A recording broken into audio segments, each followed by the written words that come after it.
Telugu states నుంచి చాలా మంది స్టూడెంట్స్ అదర్ స్టేట్స్ కి వెళ్దామని చెప్పి చూస్తుంటారు. కానీ మనము అదర్ స్టేట్స్ కి వచ్చేటప్పుడు మెయిన్ గా చూసుకోవాల్సింది the first thing is transportation ఇబ్బంది అవ్వద్దు, and the second thing is quality of education maintain చేస్తున్న యూనివర్సిటీ ఏది అంటే. ఒకటి, అన్ని యూనివర్సిటీలు బాగున్నాయి అని చెప్పి ఆబ్వియస్ గా మార్కెటింగ్ చేసేటప్పుడు అందరూ చెప్తారు, కానీ proof, what is the proof అంటే ఒకటే నేను చెప్పేది, మన గవర్నమెంట్ ఆఫ్ ఇండియా ద్వారా మినిస్ట్రీ ఆఫ్ ఎడ్యుకేషన్ ద్వారా గుర్తింపు పొందిన యూనివర్సిటీ, అది కూడా national assessment and accreditation council ద్వారా గవర్నమెంట్ ఆఫ్ ఇండియా ద్వారా A+ యూనివర్సిటీ అంటే మన ఇండియాలో టైర్ 1 యూనివర్సిటీ అని అఫీషియల్ గవర్నమెంట్ ఇచ్చిన గుర్తింపే A+. అంటే A+ అంటే మామూలుగా అన్ని యూనివర్సిటీస్ రాదు మేడం. వాళ్ళు NAAC పీర్ టీమ్ వాళ్ళు క్యాంపస్ విజిట్ చేసి ప్రతిదీ చెక్ చేస్తారు. Infra, labs, library, class rooms, placements, hostels, food, ప్రతిదీ ఇలా మెయింటైన్ చేస్తున్నారు. అన్ని A+ లో ఉంటేనే యూనివర్సిటీకి A+ వస్తుంది. సో మన స్టూడెంట్స్ కూడా ఇప్పుడు మీరు చూస్తుంటారు, very lush green campus, number 1 university madam. అసలు ఒక స్టూడెంట్ లైఫ్ ని ఒక రేంజ్ లో ఎంజాయ్ చేస్తున్నారు. వైబ్ ఉంటది మేడం, డెఫినెట్లీ స్టూడెంట్ వైబ్ కనిపిస్తుంది మనకు లోపల రాగానే. డెఫినెట్లీ. అయితే మనకు లొకేషన్ కూడా వెరీ ప్రైమ్ లొకేషన్. అసలు యూజువల్ గా యూనివర్సిటీస్ నార్త్ ఇండియాలో ఉంటే మనం ఒక చోట ఎయిర్పోర్ట్ లో కానీ రైల్వే స్టేషన్ లో దిగితే మళ్ళీ ఒక 2-3 hours జర్నీ ఉంటది, కానీ ఇది మాత్రం హార్ట్ ఆఫ్ ద సిటీలో ఉంది. ఒకసారి లొకేషన్ గురించి, దాని సేఫ్టీ గురించి చెప్పండి మేడం. యాక్చువల్గా Gujarat state it self it is a very safe state. Definitely. అందులో మెయిన్ గా ప్రైమ్ థింగ్ ఏంటంటే వీఆర్ ఇన్ గాంధీనగర్, అంటే the capital city of Gujarat. మనకు జస్ట్ ఎయిర్పోర్ట్ నుంచి ఒక 10 kilometers డిస్టెన్స్ లో, రైల్వే స్టేషన్ 20 kilometers డిస్టెన్స్. ఎందుకు చెప్తున్నా అంటే మన స్టేట్స్ నుంచి మనం మెయిన్ గా అదర్ స్టేట్ కి వెళ్ళినప్పుడు ఎవ్రీ డే ట్రాన్స్పోర్టేషన్ అవైలబిలిటీ ఈ స్టేట్ కు ఉండాలి.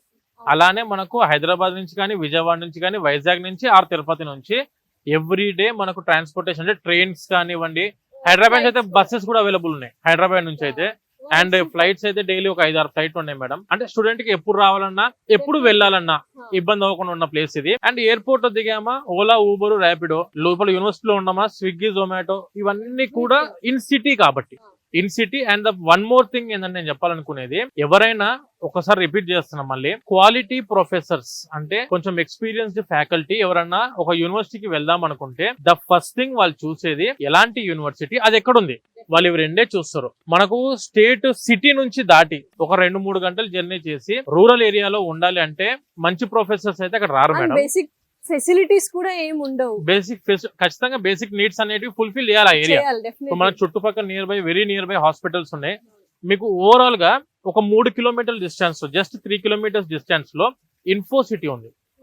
ఇన్ఫో సిటీ అంటే నథింగ్ బట్ మన మైండ్ స్పేస్ లాగా, హైదరాబాద్ లో మైండ్ స్పేస్ లాగా మనకి ఇక్కడ ఇన్ఫో సిటీ ఉంది. బీటెక్ ఈ రోజులో చదవాలంటే ప్రాక్టికల్ ఎక్స్పోజర్ ఖచ్చితంగా కావాలి, ఇండస్ట్రీ ఎక్స్పోజర్ ఖచ్చితంగా కావాలి. ఇవి రెండు మనకి ఇన్ఫో సిటీ అండ్ గిఫ్ట్ సిటీలో అందుబాటులో ఉన్నాయి. ఇంటర్న్షిప్స్ కి కానివ్వండి, ఫీల్డ్ ట్రిప్స్ కానీ మన స్టూడెంట్స్ ఎప్పటికప్పుడు అక్కడికి వెళ్ళి కొత్త అడ్వాన్స్డ్ టెక్నిక్స్ ని ఎవ్రీడే ఆబ్వియస్ గా ర్యాపిడ్ గా బాగా తొందరగా డెవలప్ అయిపోతుంది మేడం. ఆర్టిఫిషియల్ ఇంటెలిజెన్స్ ఫ్యూచర్ అంతా అదే కదా మేడం.